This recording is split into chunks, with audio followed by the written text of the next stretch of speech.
Well,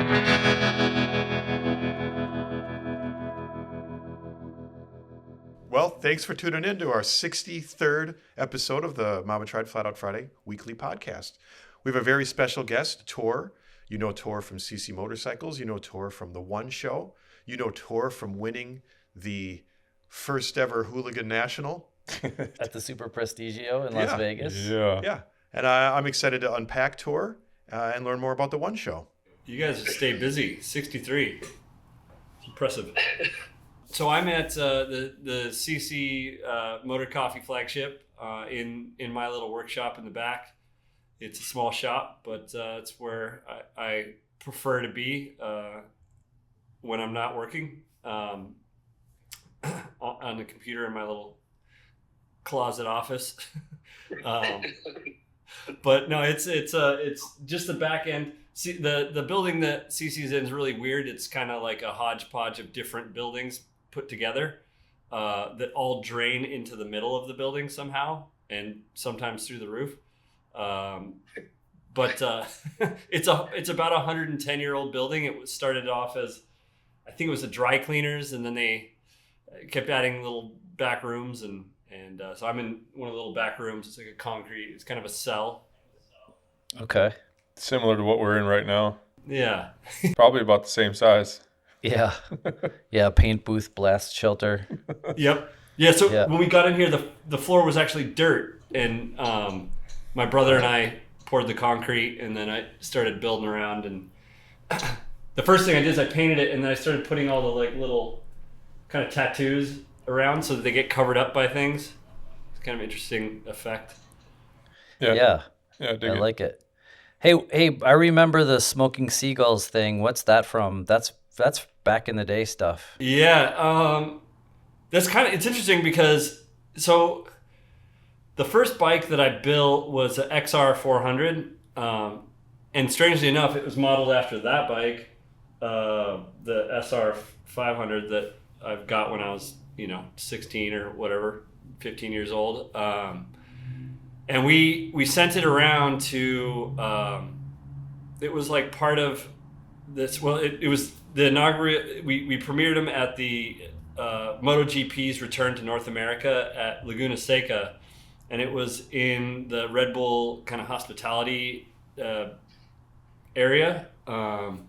And so that was the start of CC essentially, and the One Show subsequently. So I built this bike, and it didn't really fit into any show. So we started putting it around to like IMS, and I think Roland Sands took credit for most of it, which is fine because, he's cool.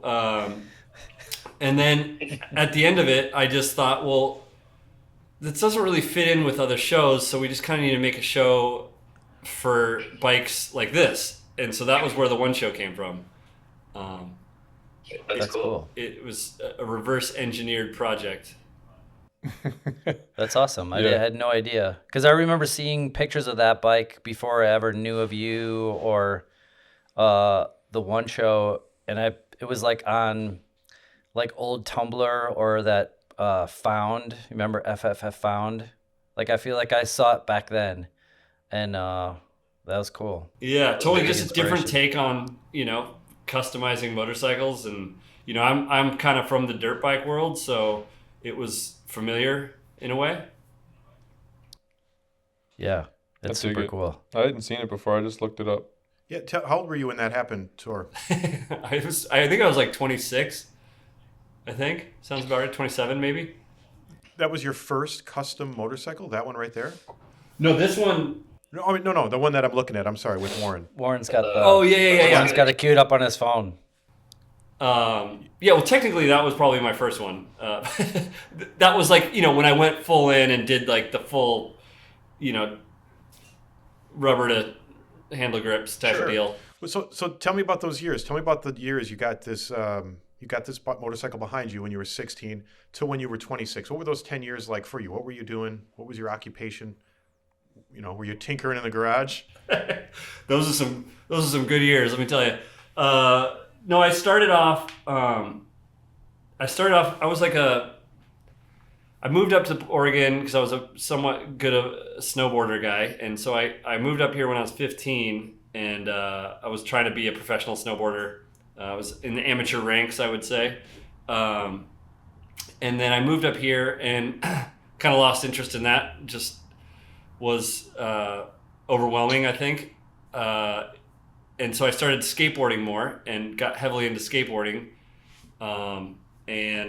so that was kind of my like passion in my early 20s. It was just skateboarding, and worked for Nike SB, designing all kinds of stuff, their trade show booths, some of their displays, built skate park, but was just like pretty immersed in that. And then on the side, I kind of had a dirt bike and this project, just floating around. So I would snowboard kind of every once in a while, skateboard all the time, and then work on bikes in between, other big projects. So that was kind of the early 20s. And then, the skateboarding and snowboarding thing led me into like being on Jackass 2, the movie. And then in that same period of time was doing a lot of production, like film production stuff. So building wacky props and also doing wacky videos with Dave England. And I'm just flying through, 10-year span of highly condensed insanity. Sounds like it. Jesus, I had no idea. You moved to Portland from where? I was raised in Arizona, and then I'm originally from Norway. So if it's confusing to you, I was confusing and still am. I think I unpacked this wrong. I thought moving backwards would be easy, but we needed to start at the beginning. But at 15, you moved to Portland? I mean, your parents didn't come with you? I mean, where are they in this picture? I got a lot of trust with my parents early on. So they basically signed me over to my team manager at age 15. So he was my legal guardian going forward at 15. So they gave me away at 15. They coached me right and said, "Here you go. Here's this kid." And that's awesome. Who are you riding for? At age 15, oh man, Kemper. it was Lamar snowboards. It was SMP, if you remember that brand, and Arnett. So those were my sponsors at the age of 15. Wow. At the height of your snowboarding, give me the absolute pinnacle of your snowboarding career. You were in some sort of a large competition. You won something. Can you just? Yeah, what was your specialty? Yeah, give me one highlight. High point. I mean, honestly, like my parents signing me away at 15, and then I went to Oregon and worked at their summer camps because they had a glacier up here, or I guess they still do it. It's just a little smaller now due to things around. But so they signed me away at 15. And I worked at Wendell's. Let me rewind really quick. So the height of my snowboarding was, it's kind of a funny story and has some tragic moments to it. So I was one of the leading snowboarders in northern Arizona. And the contest series that I was in was a free trip to Wendell's snowboard camp. I and another friend were battling for first place, and it was the finale, and it was kind of a running match to see who could get that first place. I secured the spot in the Saturday event, and this also knocked myself out for 8 minutes and got airlifted off the mountain right after I did that. Shit. So I was I was in real bad shape, and I had already won the contest in my previous run, and so I didn't have to do what I did, which was essentially a double front flip to my neck. So I ended up getting airlifted off the mountain because they thought I was dying. I went to the hospital and they say, well, he checks out. I came to in the helicopter, which was a weird experience. I checked out with a minor concussion and went home. My mom had to go out of town for work, so I got my motocross helmet and drove myself to the mountain and entered the contest the second day and ended up winning the series and free week at Wendell's snowboard camp.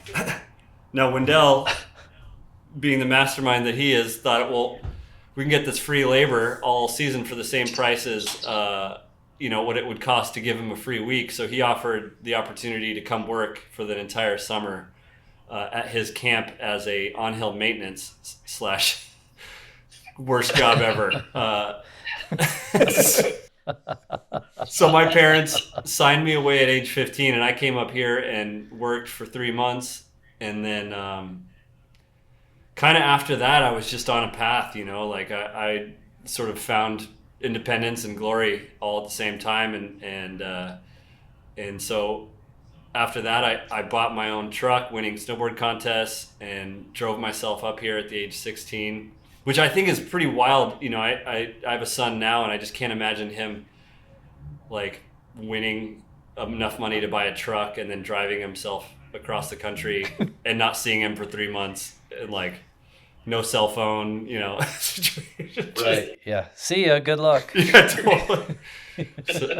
So that's how I ended up here. I mean, it was essentially like I came up here every summer from the age of 15 until I was able to get out of high school. And the day I left high school, I never turned back. So.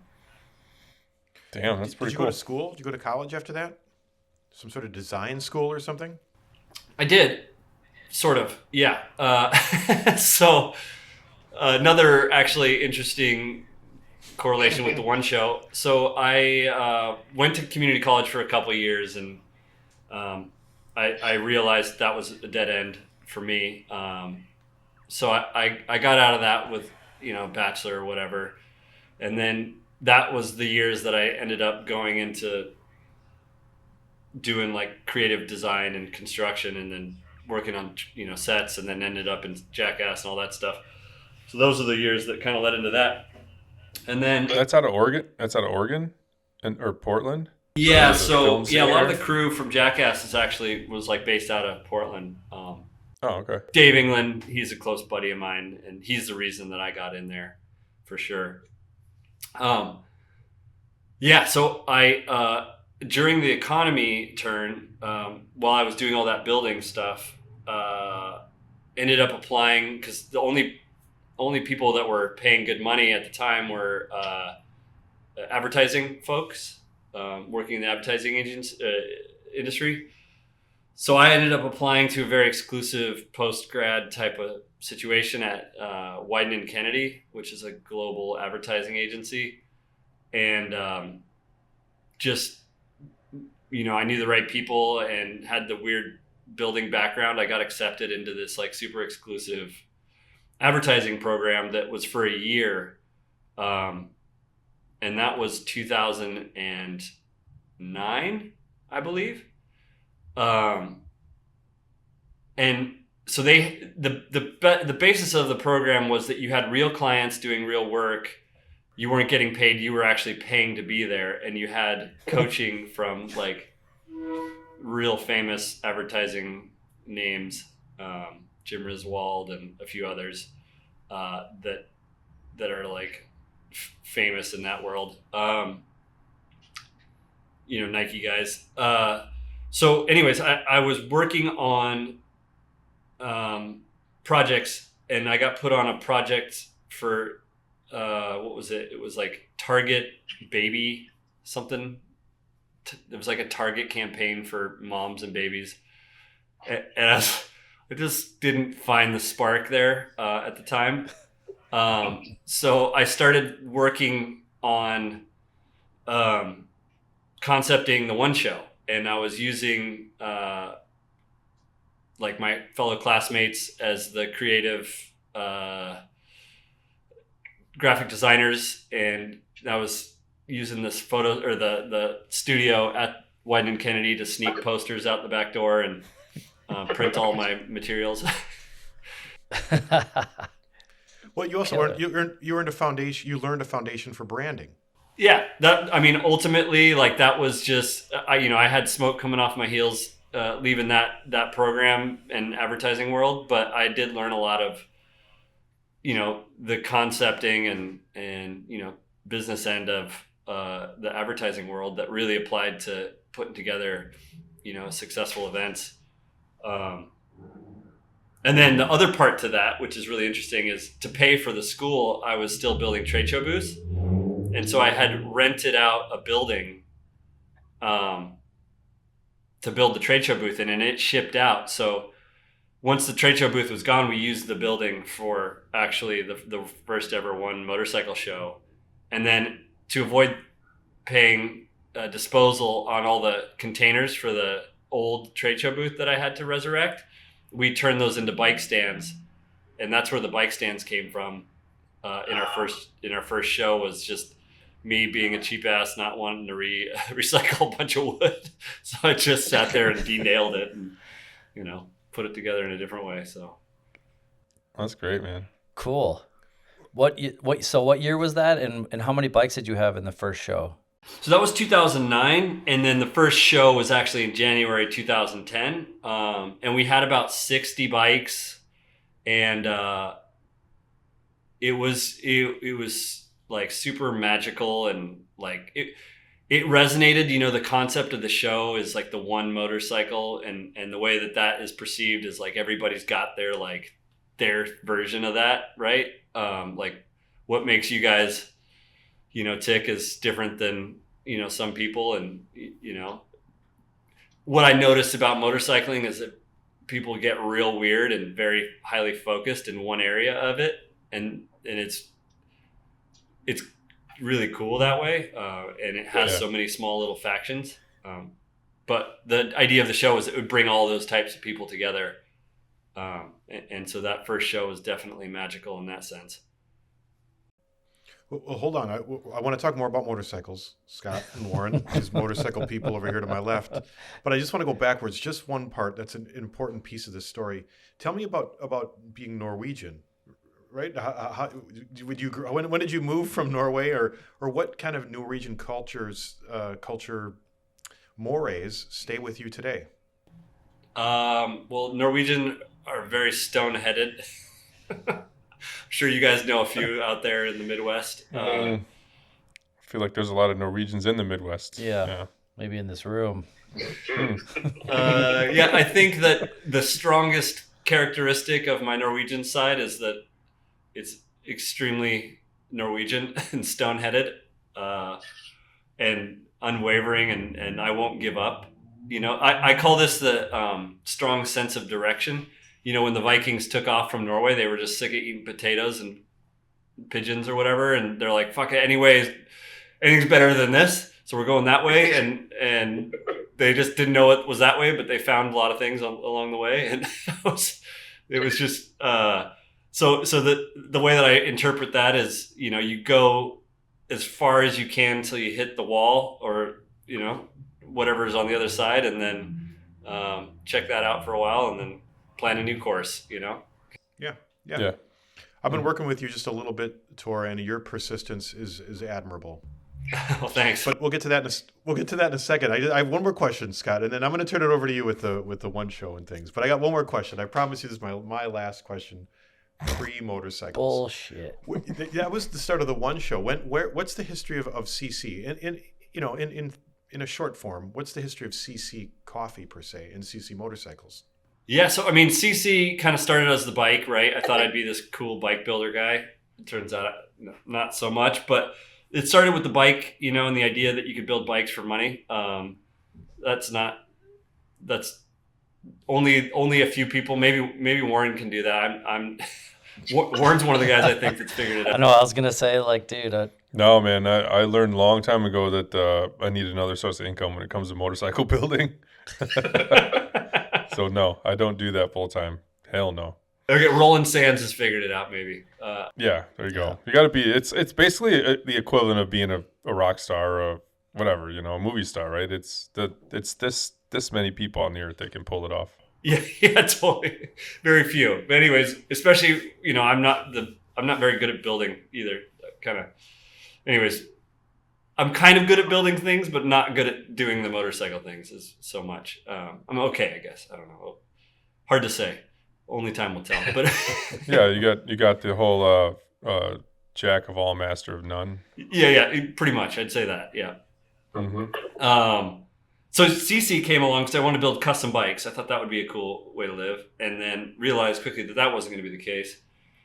So, putting on the show and then being in that space and seeing the overwhelming encouragement from the motorcycle world at the time, we decided to open a little retail shop in that same building where we had the first show. So we asked the owner of the building if we could rent some space. We got the corner. It was an old, it was like an old pressure washing station. All the floor was draining. So we built a floor, painted it. It was $300 a month. It was awesome. It was just a bunch of ambitious 20-year-olds, with a welder and a couple grinders trying to change the world, so it was fun. And then quickly in 2 years realized that I was just the landlord. And it was a pain in the ass to have a bunch of friends renting from you. And, you can't really make money building custom motorcycles. So we added a little retail, and then that turned into adding the coffee shop. And then we ended up moving to this place that second year.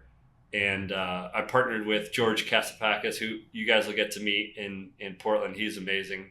He's this Greek dude that's really funny. And he knew the restaurant side of things. So we teamed up and did the restaurant coffee shop. And then, I was kind of in charge of the brand and building bikes and coming up with interesting ideas or whatever crazy ideas. And then the retail just sort of grew organically, but, I would say that it started as a completely harebrained, ambitious 26, 27-year-old mind's idea.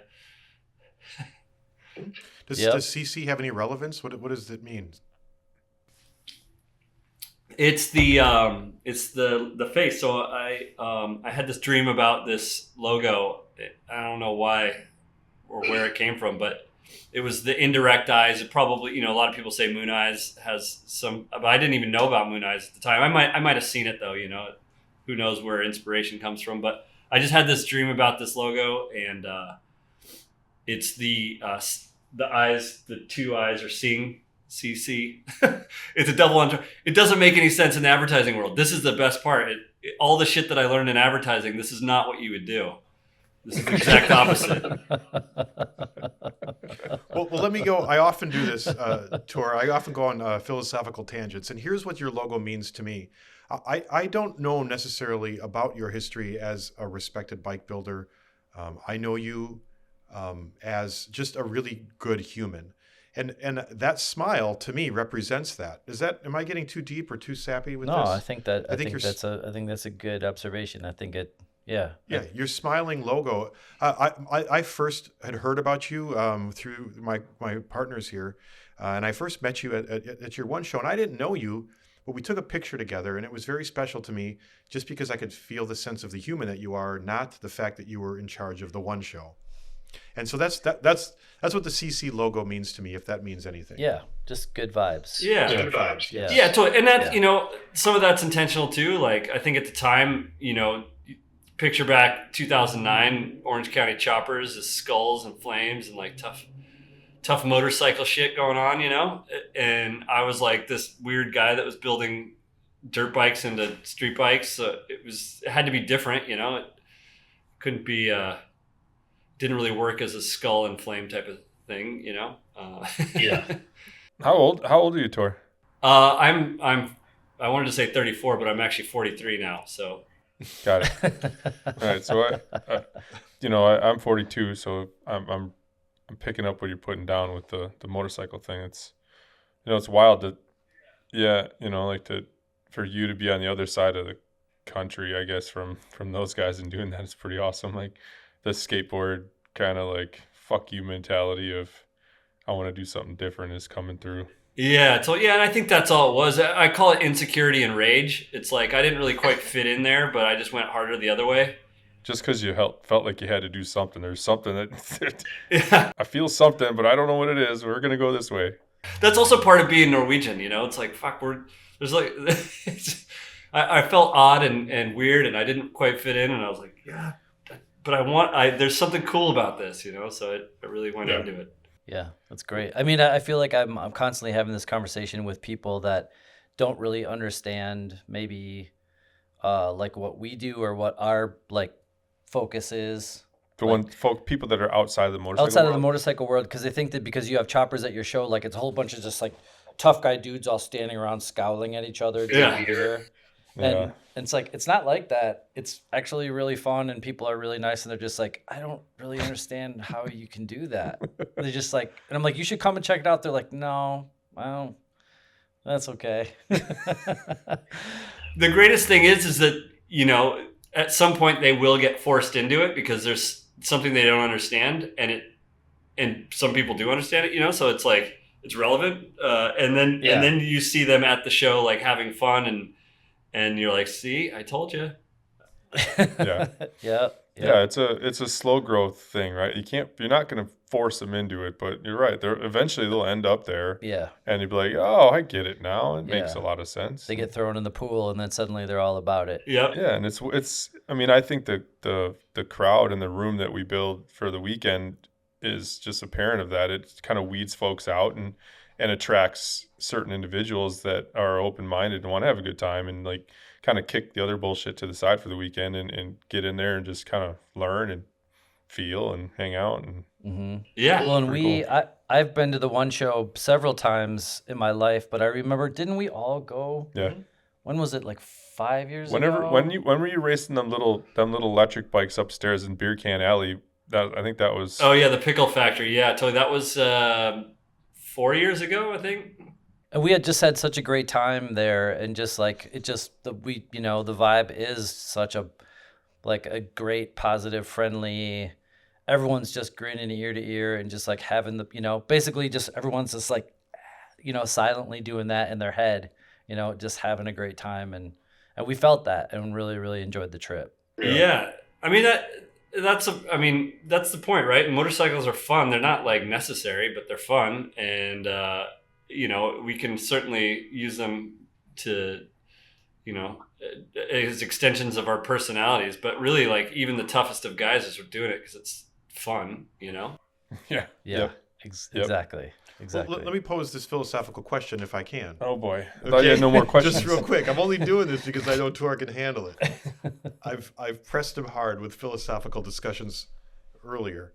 But Tor, you mentioned that you're Norwegian, you were stone-headed, you were fighting the system, you were giving a big middle finger to the motorcycle culture at the time. But is CC or the one show and Mama Tried, are we not now the mainstream? I mean, you know what I mean? Like, who is our enemy anymore? Who are we fighting against? Or are we still carrying a flag as the minority? Does that make sense? Whoa, going deep. Is that too heavy right now? It does make sense. I mean, as a 43-year-old aging motorcyclist, I ask myself this question every morning when I'm waking up, sore, doing my morning stretch. Hopefully we've done a good job and we've trained enough people to carry the torch, and that's building enough momentum to keep this thing rolling, whether we're leading the charge or not. When I think about the show, I almost think about it as though it's a human, and the first couple of years it was magical, and there was lessons learned, and we every year tried to hone into the things that were working, and eventually it started to find its legs and grow and kind of teach us what it can do. And now, I just try to put those right ingredients into place. And, if there's some excited party that wants to do some weird thing and bring it in, I usually say yes, and try to bring in some of my passions. Racing is massive on my passions list. And, getting to come out and race the Flat Out Friday and experience how much fun that is, and it's totally unique experience. It has a lot of other motorcycle components to it, but just completely different and cool. And so, those are the things that I think are really interesting, right? Is trying to build bridges for people to see the other side of a group or whatever. Does that make sense? Sure. No, Yeah. it makes sense for sure. Yeah. But our kids are, when your kid grows up and sees this, and my kid is growing up in this, your kids are growing up in this, and maybe they're like, you know what we need? You know what this Mama Tried needs? You know what One Shoe needs is like more dragons.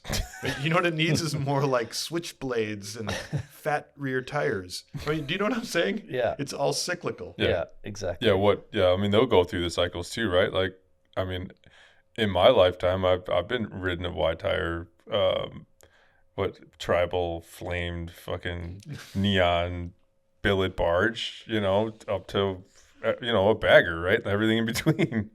It is what it is, just have to accept the fact that cycles are there and settle in, because it won't change. No, there's always, that's the nice thing, that there's always new ideas and new energy coming through. And as long as I think we welcome that, and, that's going to be really important for us. Yeah. Like keeping up with the times, or where the kid's going, and a lot of times not really understanding where they're going, but just accepting the fact that we were kids at one point, and we were doing the same kind of weirdo stuff. And I think if we don't look at it that way, we are going to turn into dinosaurs and not be relevant, right? Like, but the whole point of doing this is to have some fun and be different, or maybe experience different things and feelings and people. And I think it's been pretty awesome for 10 years. You guys are going on 15, right? Yeah, this will be our 15th. Yeah. That's crazy. That's amazing. It is crazy. Yeah. And you said people, really, like, the thing that interests me the most in motorcycling is the people. The motorcycle people are just super interesting. I think, there's just this like inherent danger about I don't know what you call it, sport or activity, that attracts a certain type of person, and I really just enjoy like learning about those types of people. It's sort of like a social thing for antisocial people. That's a great definition. It is. That's a good way to put it. Well, it's also awesome too. I was just flipping through my camera. I was trying to get rid of like a million old photos, and I had all these like screenshots from 8 years ago, and just remembering like how many people have like kind of filtered through like our world, or the the show, the race world, and they dip in and they dip out, and then they dip back in and they dip out, because everybody's got their own lives and their own things going on, but we all get together a couple times a year for that show culture, where you can have your it's someone that you see once a year, but you're like best friends. Yeah, you see each other, and you're just like, you're so pumped to see each other, and I think that there's something in the motorcycle community that engenders that kind of vibe, and that stoke and that loyalty, and I don't know, I think it's just a really unique thing. I think I said that almost in exact words today. I just like, getting to know you guys. We're so different.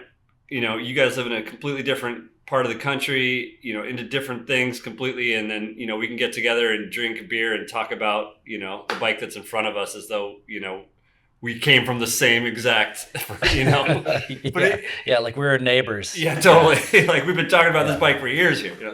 It's just kind of, it is really cool that it ties it builds those bridges. And that's what I think that's like the thing that gets me most excited about the show.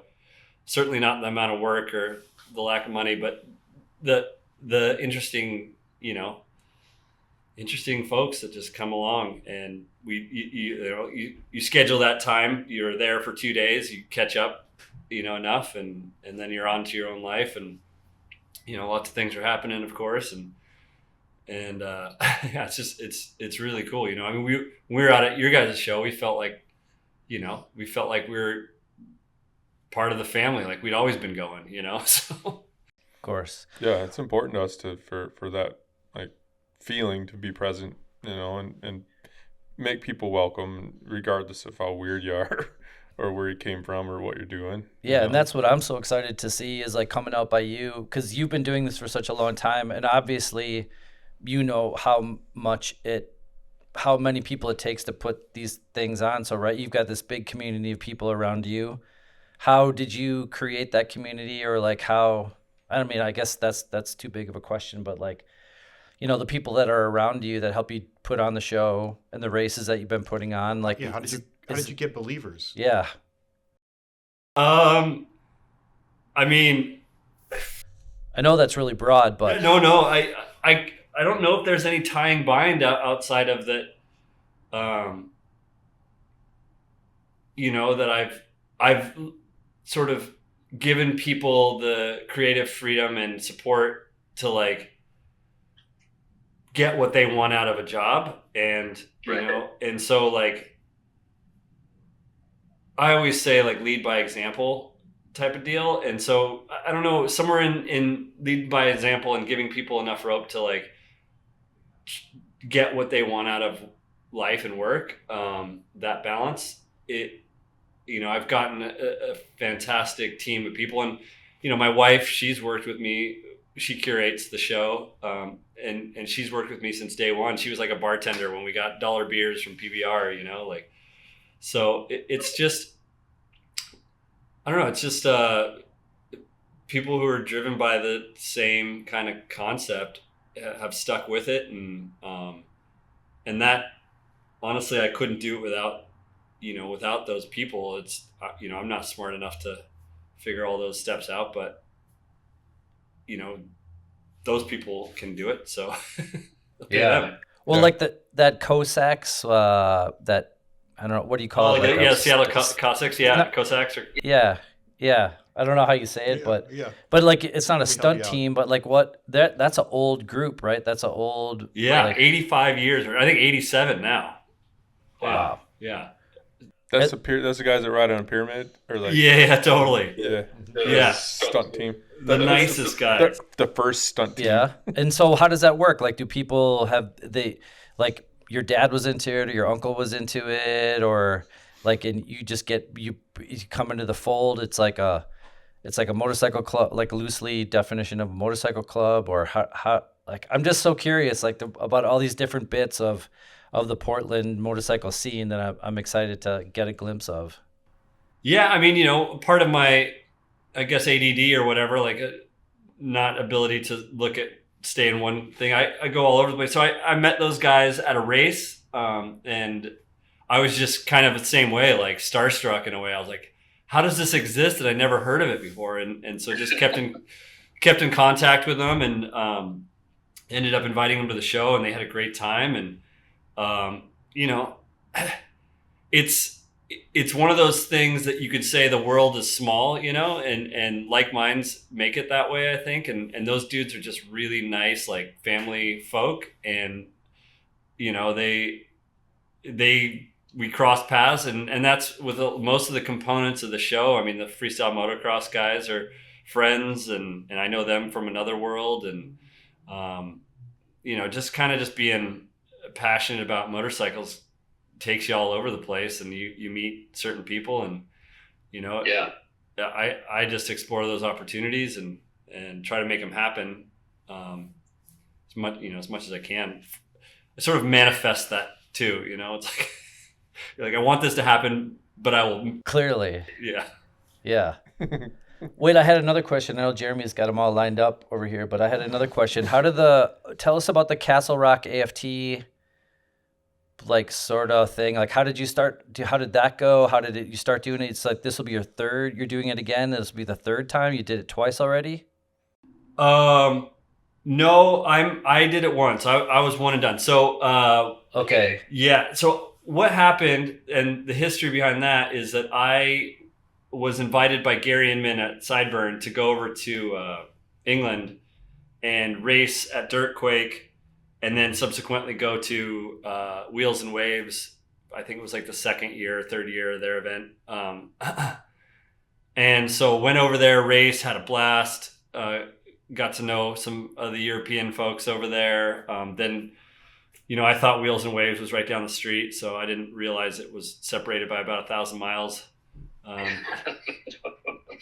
So I rode this Triumph Thunderbird that I'd borrowed from them, from the factory down there, and that was quite an experience going through France, not speaking a lick of French, trying to navigate on a motorcycle by myself down to south of France. But it was cool, it was a wild experience. But anyways, so meeting Gary and doing that whole thing, after I went and did it, I was like, why don't we do one in the United States and we'll call it Dirtquake USA? And he's like, okay, let's try it. And then, he came over, and of course, I invited all my redneck buddies and all their wild antics. And that sort of, that's one of those situations where the personality precedes the person kind of thing. And every crazy party man on the West Coast had to show up to and show their stuff off. So it just got to be like the wildest event. I had to call the cops not once but twice on my own event, right? Thor, explain that a little bit better. What is earthquake? Yeah. That's a way better subject to talk about, and I forgot all about that thing as well. So yeah, let's talk about Dirtquake. Explain what it is, as if you're a Wikipedia page. Sure, and I'll wrap it all up nicely in a nice tight package here. So yeah, basically Dirtquake was an event invented by Gary and Min to demystify flat track racing.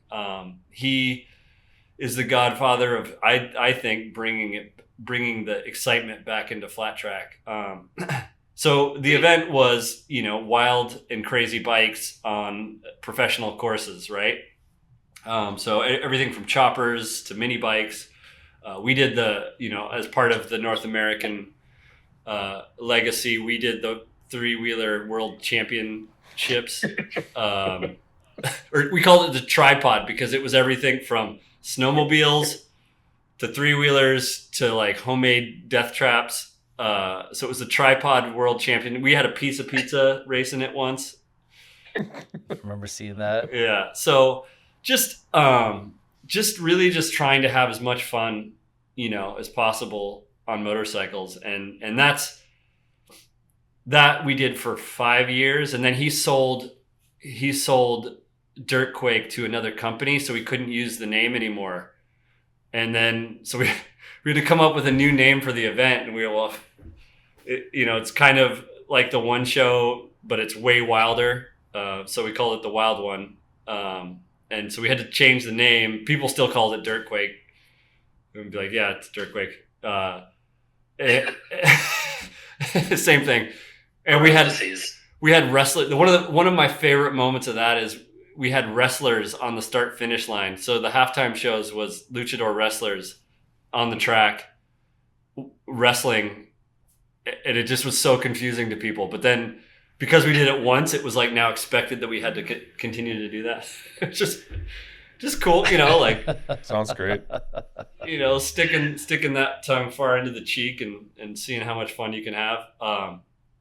But we did that for a couple of years, and it got to the point where I was starting to have kids and realized that running things as loose as we had run them was probably did not have longevity. So I sort of decided that the best way to finish this project would be to bring back the National. We'd gotten so many people excited about flat track in the Pacific Northwest. We'd done it for 7 years, I think. Oh, wow. And, we, to sort of encapsulate that period of time, I thought, well, a worthwhile experiment would be to sanction a AFT race at the same track, and do that sort of as an independent, and did it. It was awarded event of the year for I think flat track AMA. I never got the trophy. I think AFT stole it. Another story there, but it was incredible, and it did exactly what it needed to do, which was sell out the track that had sort of been forgotten by time, and brought a new excitement to, national level excitement to flat track, to the Pacific Northwest. And then, I couldn't see the thing getting any better. I'd done everything I could to make that thing as good as it could be. And so I took a bow and faded off into the shadows to raise my kids. Right on. Perfect. Good job. Yeah. Well, it's a killer poster too, which I still have. So Yeah, totally. Yeah. So the idea behind the poster was that the old, that old photo is a local sort of legend guy that crashed, and he crashed the first lap and was passing so many people he lost count of what position he was in, and ended up winning the national. So that's I don't remember his name. Fuck. It's a pretty normal name, but Clark, I don't remember it. Legendary story though, like just a local kid that was fast, and ended up crashing the first lap and somehow beat every pro in the field to win. got back up and Yeah, totally. And so that's the guy that's in black and white, kind of the heritage of the track. And then, Sammy Halbert was a local legend there and grew up right down the street. And so I was like, I got to give Sammy the poster there. Because he was racing, that event as well. So just cool, like little stories like that, that's awesome. Yeah. How cool. That's You amazing. mentioned the Cossacks. It has a history up there. There's also, working together and then discovering the rich history of flat track up in the Pacific Northwest. Even the indoor culture. You know what I'm talking about? Have you seen these the 60s and 70s? There was some great flat track racing up there. Oh, really? Mm-hmm. Yeah. They ran the Gene Romero indoor series or something. I don't know, something like that for a number of years up here. And then, of course, we would run the Salem indoor. That was just something fun we'd do in the wintertime. So I was heavily into that and ended up winning the Open Vintage Series championship in a pretty good battle with another guy. And then I had kids and hung it up. I try to leave on a high note. I don't know if you see a pattern. I see there's a little pattern there. Yeah. It's a good way to be. Same with the hooligan racing. When I did that hooligan event in the Super Prestigio, I won the bike and I was like, okay, I'm not going to get any better than this. This is cool. Like, Yeah.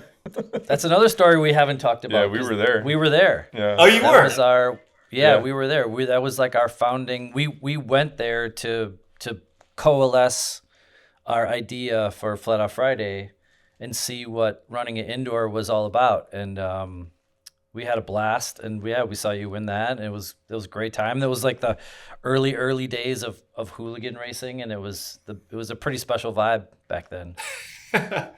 Man, that was incredible. Yeah, I it's funny too because old Professor Wiggins over there was calling me out. He was like, somebody cut the course.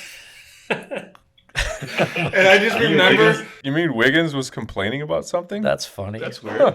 If he doesn't win, it's Hooligan your fault. Jesus. Yeah, but I appreciate that about him. He's Yes. true to character and he's going to stick to it. But yeah, He even never deviates. he doesn't forget either. He was still holding a grudge, and he was calling me out on social media, and he's like, "Yeah, but somebody cut the course," and I was like, "Well, it's not my fault. I didn't want to run into everyone else that was piled up in the corners, so I just took the only line that was available, which was over the biscuit, Yep. Yeah, let that little bad taste in your mouth go. Let that biscuit run go. That's the small part of the great story that happened in Vegas that day. Exactly. Was that your event, Tor? No, it was. I was just going there on a whim, just to like fuck around. Who was it? Was it an AFT thing? What's that? Or who did the Super? Well, Super Prestigio? Prestigio. It was Spanish, right? It was like Yeah. they started. It was a Spanish event, and I don't know who brought it here or how they brought it here or how they decided to do it where they did it, or, do you know anything about like who organized it or promoted it? As far as I understand, it was national. So it was like a super prestigio, FIM recognized, kind of. This is all I understand, but I don't know the actual. I think Roland Sands put together the super hooligan component with Indian Motorcycles, and then Chris Carr was involved with the track, I believe. Okay. And then I think AMA kind of sanctioned it too. I don't know, because when I won the little, I got like a dog tag nice thing from Roland Sands, and he's like, "How does it feel to win your first national?" And I was like, "Wow, this is a national." He's like, "Yeah, it's sanctioned, as a professional motorcycle event." And so I was like, "Oh, it's pretty cool. I want a motorcycle too." Yeah, Yeah. But you know what? Let me see how I see it just real quick. It was one day, maybe it was the Friday or the Saturday was the national, and the Super Hooligans were on that ticket. The second day was the Super Prestigio, which was a lot of qualifying races to get to that final big event, and it was sold as Mark Marquez versus Jared Meese. Remember the poster? And Mark Marquez never showed up or anything. It was kind of a false advertising. Oh, really? Yeah. But it was, and this is no disrespect to the promoters, because I will never disrespect a promoter, but it was poorly attended, unfortunately. Yeah. And it was even worse attended the next day. Right. Unfortunately. I was hungover the next day. Yes. That was a fun night in the casino. That's for sure. Let me ask you. I have a couple. I got one rather, I think, maybe deep question, but I'm asking you this personally, as another promoter, as a fellow promoter. How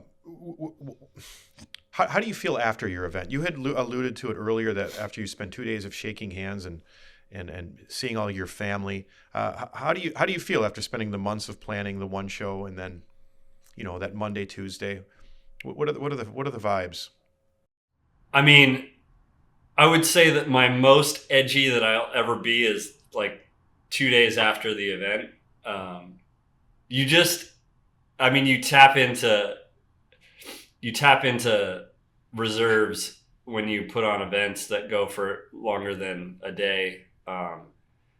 You basically have to summons like as much of your body as you possibly can to get through it.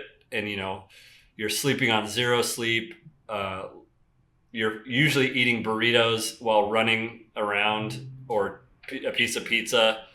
You're drinking beer just to feel normal. And you're answering 3 questions at a time, so it's exhausting. And I'm somewhat addicted to that too. So that's it's a weird love-hate thing. It's but you basically every year test your ability, to survive a yet another show. And so after the weight of it is over with, for me anyways, it's just like you've got nothing else to give. And if somebody is asking for more, you're just like, I'm done. I'm shut down at this point. You're not going to get a nice answer. So I typically try to stay away from any social media or answering emails or phone calls. I kind of give myself at least a few days to sort of just calm down. Calm down. Yeah, big time. So you guys know. I mean, you get the one guy that's like, bathrooms were dirty, and you're like, yeah.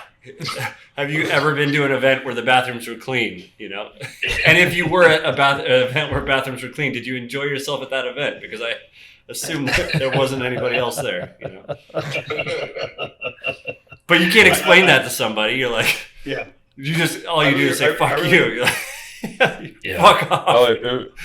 Scott had a good one. It was like year 3, I think, and it was in a dark room, and no, the lights weren't good, and the guy was bitching about, it was in person, wasn't it? The guy was bitching about the lights and can't see nothing. And Scott's like, dude, you're wearing sunglasses.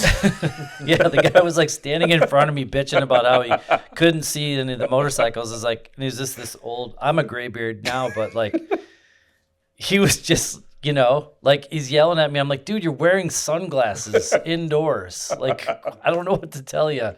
We're going to work on the lights. It's our first time in this room. We're going to do it better, but come on, meet me halfway. So yeah, you know that we know it. I appreciate you answering that. I appreciate you answering that, Tor. That actually gave me some direction. I'm like like a plane with one wing or a rudder broken after the show. I'm lost, and I appreciate your direction in that. We have to be a little bit more concise. We try to keep these things to an hour. I know we're getting close, and Tor, we haven't even talked about what's happening for your 15-year anniversary at the One Show. I would like to just one little part when you're explaining it. Is I feel some momentum growing here in Milwaukee to get out to Portland. I sense a little bit of a caravan of flights. So sell this One Show to someone from Milwaukee or Des Moines or Detroit even, of why they should even come to your show. Yeah. Oh, yeah. I mean, it's just magic. It's pure magic. You want to go to a magical place where everything is magic? I mean, I'm not kidding. Everybody's smiling. Everybody's happy to be there. And there's so much going on. There's insane amount of custom motorcycles. There's opportunities. I was just talking to Indian today. You can come to Portland, borrow a demo bike, go cruise the city and check out the city on a brand new, Indian motorcycle, FTR, bagger, whatever you want, and go to a show where there's dudes doing backflips underneath a bridge, on a freestyle motocross with an 85-year-old stunt team doing pyramids, and these guys aren't in shape too. They're not small men. They're large individuals on really old Harley Davidsons doing pyramids. And then you go on the other side of the building, and there's a car show with everything from a Tracy tank removal unit from the military to a shag carpeted Corvette, and anything else that you can imagine, 4-wheel drive hearses to, Miata race car, like whatever you can imagine is there. We had the Batmobile there once, and then all of a sudden Batman showed up. Like the craziest shit you've ever seen. Can't make it up. If that's not enough for you, right across the street is an all-nude strip club that has gorgeous women, and cheap beer. If that's not good enough, there's flat track racing indoors. Right next to that is the longest standing night race motocross track that's running their first event of the year on Thursday night. No way. So they've been doing that for 58 years. This will be the start of their 58th season of Thursday night motocross, and then flat out Friday, and then Damn. the One Show Saturday, Sunday. We just try to keep throwing motorcycle layers to it. There's a skateboard contest. There's a BMX demo stunt show. If you're in the mood for some salmon fishing, the river backs up to the event. You could throw a line out. That's when the Chinook run. So you could catch a massive salmon and walk into the show with it. Am I selling it hard enough here? I think yeah. I think that's enough. That's enough. Yeah, we're in. Let me focus just a little bit on the show, and I appreciate what I think our philosophies are very much aligned. Flat Out Friday, I've always wanted it to be a show to bring people that are to see the wonderful sport that I love. No matter how hard, I don't think I could ever do an event at a proper dirt track that's an hour or two outside of a city. So I'm trying to do them indoors. So my point is, what you compromise on a true race service, you gain in crowd stoke. Yeah. Okay, right. So I've been it hasn't been as hard as I thought to sell this idea to the Northwest, because I think of the foundation you laid with Dirtquake. Yeah. And running the events at Salem, which are always cool too. Yeah, for sure. And I think racing is racing. It doesn't matter what surface you're on. There's only one guy that's truly enjoys the surface, and that's the guy who wins, obviously, right? So the cool thing about it is it's fun to race because there are people cheering you on, right? Like, there's more people witnessing what's going down. And of course, like, yeah, it's indoors, so it's a little bit more comfortable for the race fans, and it's just a unique experience that you don't get to do. I mean, not unless, somebody sticks their neck out like you've done, Jeremy and Scott and Warren. Like, it's not like you can go down the street and go into the expo center and start, racing. It costs a lot of money and time and effort. And so, I think it's a special moment where people should embrace the interesting aspects of racing on concrete. As a racer, I learn more being uncomfortable than I do being comfortable. So stick that in your pipe and smoke it. Well said, Tor. You're a wise individual. I imagine this show, correct me if I'm wrong, I mean, after us planning this and talking through it, and by the way, I want to pause for a second and say I called you stoneheaded earlier. I want to compliment you because I didn't believe in this vision. I'll say it was your stoneheadedness of forging through and always being positive upon every turn of how difficult this show is actually to produce. I'm talking about just Flat Out Friday, but you always being positive and overcoming all of the problems that go along with this. But my point is, my vision of this, and correct me if I'm wrong, I envision this to be a bit of a punk rock show, a basement show. I picture this to be extreme. It's going to be a wild event. Yeah, I mean, I hope so. I hope that people a punk rock show is fun, right? Because it's wild and it's exciting and anything could happen. I think that's the magic of life, right? That you go and do your best and you experience a lot more because of it. So I think that this will be a trial. This will teach us a lot about how to go forward with it, and our hope is that we can bring it to a bigger venue and continue to scale up as far as that goes, and excite people about flat track. That's something that we both share a giant passion for, and show people who don't get to see what it's like. What it's like. I mean, one of the best compliments you can get as a flat track promoter is, this was my first flat track event that I've ever been to, and it's incredible to watch, right? Because you got two guys like leaning on each other at full tilt, trying to win a little plastic trophy, and it's just like something, gladiator about it. Yeah. Agreed. It is super fun. Yeah, and an event like the concrete syrup thing too is makes it a little easier to get in as a amateur. It's a little bit more accessible. Speeds are slower.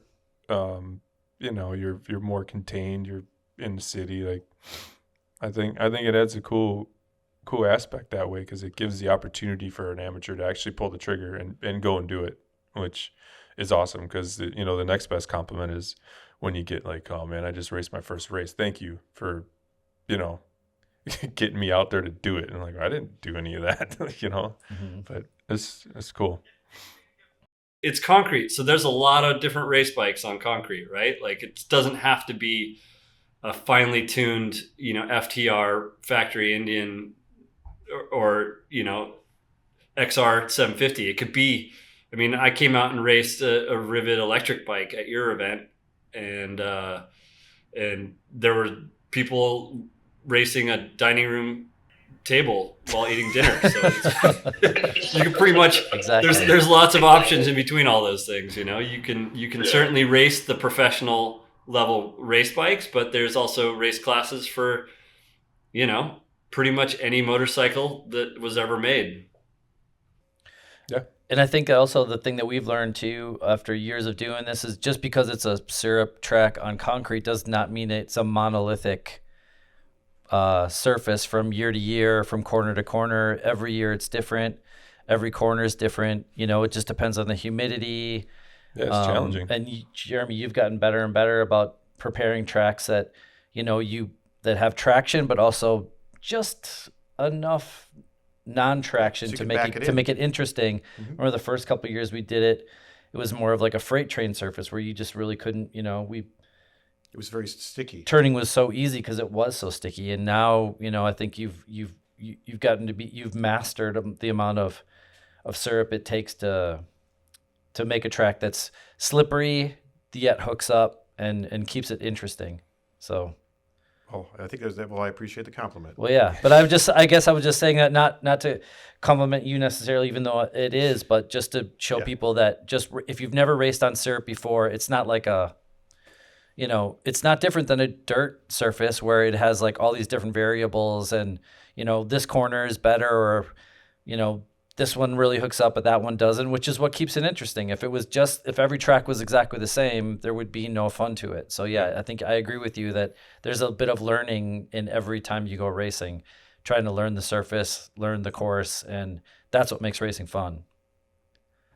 Yeah, I mean, you could strategize all you want, but it comes down to some luck and and preparation. So it's but it is super fun. Like it is a unique surface and it is predictable, and it does allow you to kind of think, well, if I stay here and do this or try this might work. And it's I had a great time racing out there, and I would say it was like super predictable. There was no weird, there was nothing weird about it. It felt pretty normal. I would say it felt like a little slicker than a Castle Rock when it's got a blue groove, but that's not necessarily a bad thing, especially for racing.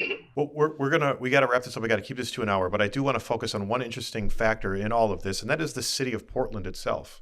It's keep Portland weird is their thing, and I wanted just to say two experiences of when I was out there recently. One, I don't know if you guys know this, drugs are decriminalized. Oh, they recriminalized them. Well, they just it's recriminalized. Yeah. Oh, okay, Yeah. sorry. Okay, But here's another. Go ahead. They doubled down and they banned electric or gas-powered leaf blowers. So go figure. I think that articulates it perfectly, because on one hand you had decriminalized drugs, and then I remember going in there and getting coffee. Now this was just, I thought, a normal coffee shop. It wasn't CC, but it was a guy in a hot water pot and about 10 funnels pouring drip coffee. Mm-hmm. So your coffee took about 10 minutes. But he also made really expensive French furniture. Do you remember this? Oh, yeah. I thought this is so Portland. I mean, come see the weird. It is a weird city, and a lot of it doesn't make any sense, even to me, and I live here.